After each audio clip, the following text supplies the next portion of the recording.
Welcome back to our series on organ interpretation. I spent a little while trying to work out what to do next, and somebody has asked if we could look at Buxtehude. And so today we're going to have a look at a piece of Buxtehude. Now, I remember so very well when I was in my mid-teens, one day my then organ teacher, John Edwards, came to me with a volume of Buxtehude and said, let's have a look at this. And it was the C major piece which he suggested to start with, the one with the chaconne. And I tried it and was absolutely entranced immediately. It was so very different from Bach, so very different from anything which I'd tried before. Really fresh and unusual. And that actually is rather the point with Buxtehude, that although it was composed perhaps only 30-40 years before Orgel Büchlein, for example, and although Bach made his famous excursion to visit Buxtehude and study his techniques, nevertheless, Buxtehude's music feels at once rather more remote to us than Bach's. It feels almost like a different epoch. And some of the interpretation questions are more brought into focus with Buxtehude than with Bach. So we don't have a lot of time in this short film. We haven't got time to look at several pieces. So I thought that I would look today at the F major, one of the two F majors, the shorter of the two, because that's a piece that very many people learn, and it's one of the first pieces that a lot of students approach of Buxtehude's. And I thought that I would look at four aspects, one being the type of organ, the second being the declamatory style, the third a very brief glance at fingering and pedalling, although they're things which we've looked at before, and then finally at the text, the musical text itself, because there are some interesting questions in relation to Buxtehude. So those four things we're going to look at very briefly today. So let's get straight on with it and look first of all at the type of organ.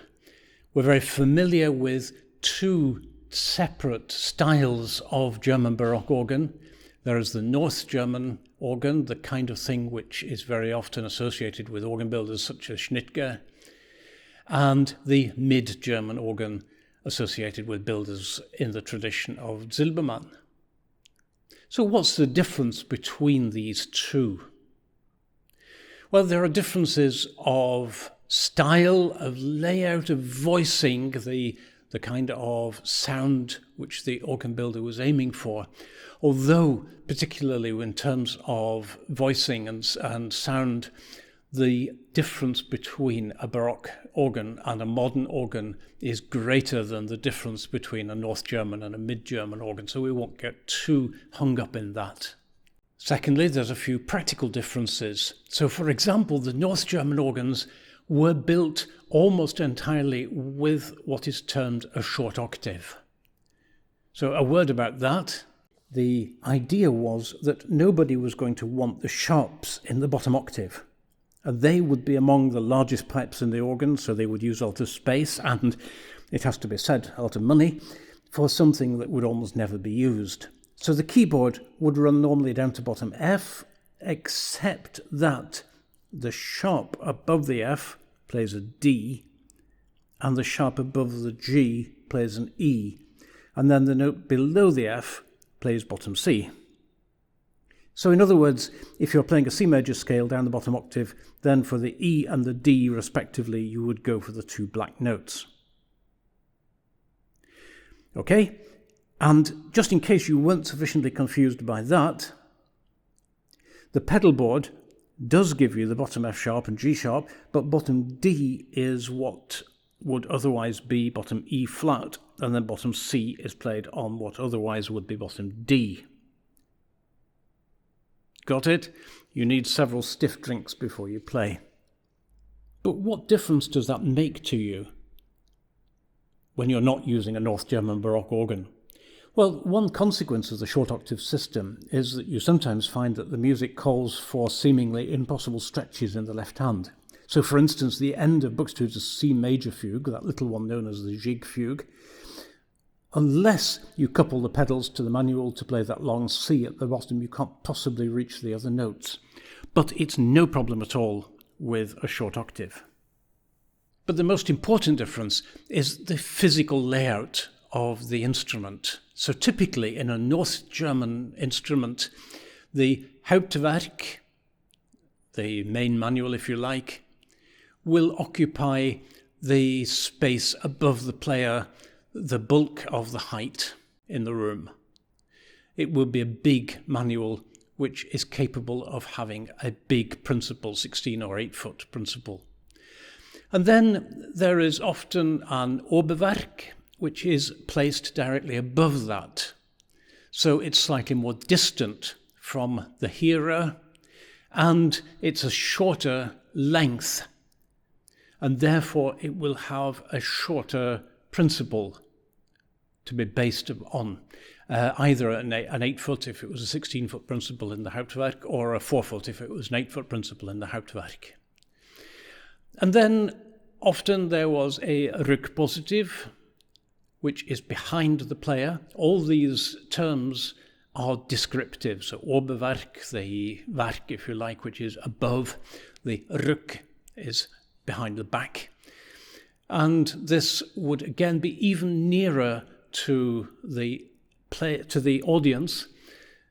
So it would be very distinctively separated in terms of distance. It would have its own identity, and it would generally have a shorter still principal, a 4 foot principal or something similar, maybe even 2 foot.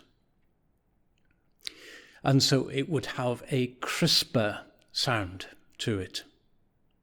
And then perhaps there would also be a Brustwerk, the Brust means chest, and so it would be just at chest height, just above the keyboards, and would be the shortest manual division of all in terms of the length of the principal, usually a 2 foot principal, if there was one at all. And then the pedals, being the longest pipes, would occupy the full space, vertical space between the gallery and the roof on each side of the instrument. So it would be split very often into the 2 sides, left and right, of the Hauptwerk. So there's a very clear physical differentiation between the different manuals, as well as a tonal one. So you can hear the difference between them. And that means, incidentally, that very often we would not use a manual coupler on these divisions, or if we did, then we would want a full chorus on each of the manuals that we were coupling. You wouldn't pick an odd stop here and there, as you might on a romantic organ, or even to some extent on a mid-German organ, which doesn't usually have these spatial differentiations. At the time of the so-called organ reform movement, when builders were exploring Baroque instruments again, this idea was a very popular one. It was dubbed the Werkprinzip, the principle of divisions, and that kind of spatial difference was very pronounced. And for that reason, actually, I've chosen to play the piece today on this instrument here in Sandnes, which is a typical example of the organ reform Werkprinzip. So here on this instrument is the Hauptwerk and the Oberwerk and the Rückpositiv and the pedals. So when you hear this instrument, you can hear that the sound is coming from one particular place, one division, with the characteristics of that division. So it's one of those things where it's a bit hard to say whether organ builders built their instruments like that in order to take advantage of the kind of music that the organ composers were writing and to put that into some sort of practice, or whether the composers were writing the music in the way that they did because of the nature of the instruments that they were writing for. You can't really tell which way round it is. It's rather like the sudden popularity of the violin in early 18th century, late 17th century Italian music, the kind of thing which led to Vivaldi and all that tradition, did violin makers develop these wonderful instruments in early Italy as a result of the interest in violin music, or was the interest in violin music the result of having these fantastic instruments? Again, we don't know. They were kind of mutually reinforcing trends. But what it all means for the modern day performer who's playing on an instrument which is by no means a North German Baroque instrument, that we really want a good contrast between the manuals in terms of weight and brightness. So aim for this kind of definition and distinctiveness between the different manuals. So moving on to our second point, this music is declamatory. And that's a term which was used by theorists at the time who compared music to oratory, to making points in a speech. And so we notice that there is a difference, again, between the sounds of the divisions, but also between the styles which are associated with them. So in this toccata that we're looking at, the music starts on the Hauptwerk with this rather bombastic but very free declamatory exclamation at the beginning. And then it moves on to a fugue, which is far more tightly written, more tightly argued. It's the argument, if you like, the persuasiveness. And then it moves back at the end to the more declamatory, more bombastic style. It's a very, very simple structure, far more simple than most of Buxtehude's, which is another reason why we've chosen it today, because it's so simple to explain and so simple to look at. But the point from a performance point of view is that we're looking at the declamatory gestures rather than at metrical precision. So those opening scales don't want to measure precise semiquavers. For example, they want to be a bold statement. Or the start of bar 13 doesn't want to be a precise semiquaver rest.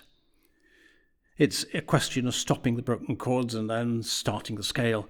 And that takes the time that it needs to take. Or those repeated chords in bar 15 or 22, they might not want to be evenly spaced, so maybe we can accelerate a little bit. So the important thing here is to be free to be a bit more theatrical, a bit demonstrative. So those first and last sections, you're being the orator and waving your arms and stamping your feet here and there. And the fugue, as I say, is the more tightly argued case, and is going to be more metrical as well as played on a brighter and lighter registration. The third thing we were going to mention is pedalling and fingering. Very briefly, I've talked a little bit about this in the various Bach series, where we argued that there is considerable evidence that Bach used primarily toes. We can't be certain that he never used a heel here or there, but we can be sure that playing with toes was the standard go-to. And for that reason, wherever there are chains of fast-moving notes of semiquavers, they are nearly always in an alternate pattern, so you can play them with alternate toes. And where there are things which you can't play with alternate toes, they're usually more slowly moving notes, which you are in any case going to want to articulate, or they are between the offbeat and the onbeat, in which case you are going to want to articulate them as a way of reinforcing the main beat. And so we can say that almost everything in Bach can be played with alternate feet. In fact, everything can. And almost everything probably should.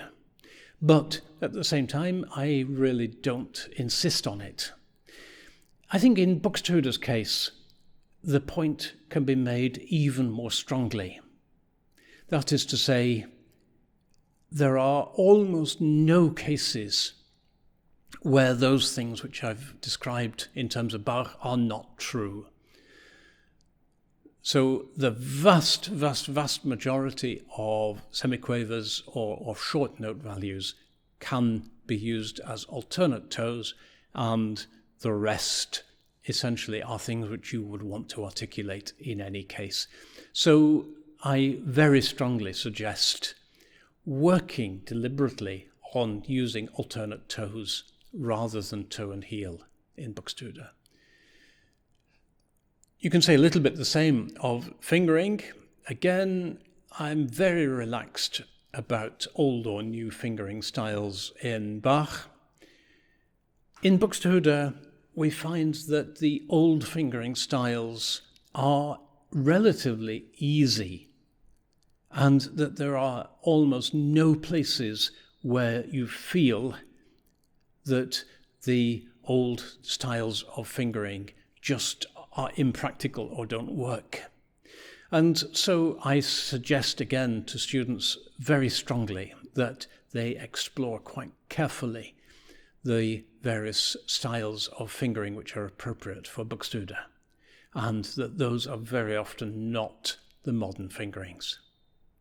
The old fingerings help us, if nothing else, help us to understand and to put into practice appropriate articulation. They're not essential. It's perfectly possible to understand Buxtehude articulation and play it with modern fingering, but the old fingering often is easier to get our heads around the relationship between the fingering and the articulation. Then finally, I mentioned the text. So what's that about? Well, we have to remember that Buxtehude's music was written almost exclusively in tablature, not in modern notation. Tablature looks like this.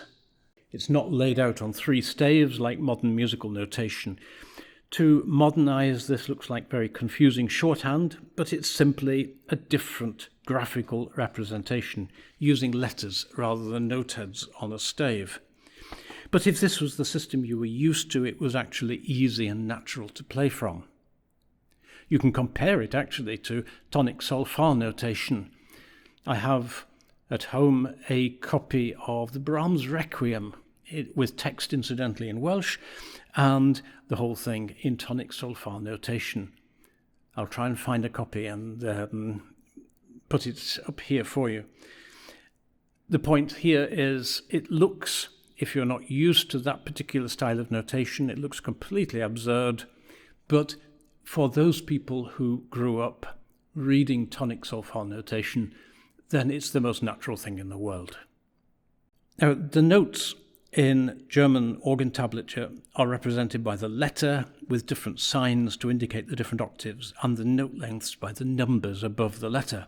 But one thing that is rarely indicated is whether a particular note is played by the pedals or the hands. You just know that from the context. It doesn't tell you. And that's why the different editions of Buxtehude's works can look so different from each other that you can sometimes wonder whether this is even the same piece or whether it's a different version. You really are in the editor's hands to a very high degree. And so, for that reason, you should make sure that your edition is edited by somebody that you can trust. Well, obviously, there's still a huge amount to be said, and I just wish that I could say more, but this film would be getting too long. We're very restricted by time, and so we'll have to leave it at that. But the most important thing of all is that playing Buxtehude should be fun. We really should enjoy it. And if we don't find pleasure and joy in playing Buxtehude, it's a bit like playing jazz, unless you can get into the style and you can capture the feeling of it, then there's not much point doing it. And you can say the same about Buxtehude. If you don't get the joy, if Buxtehude doesn't give you pleasure, then stay away from it. Because it's only when you really feel Buxtehude that you're going to make it sound like Buxtehude. So enjoy it, have fun.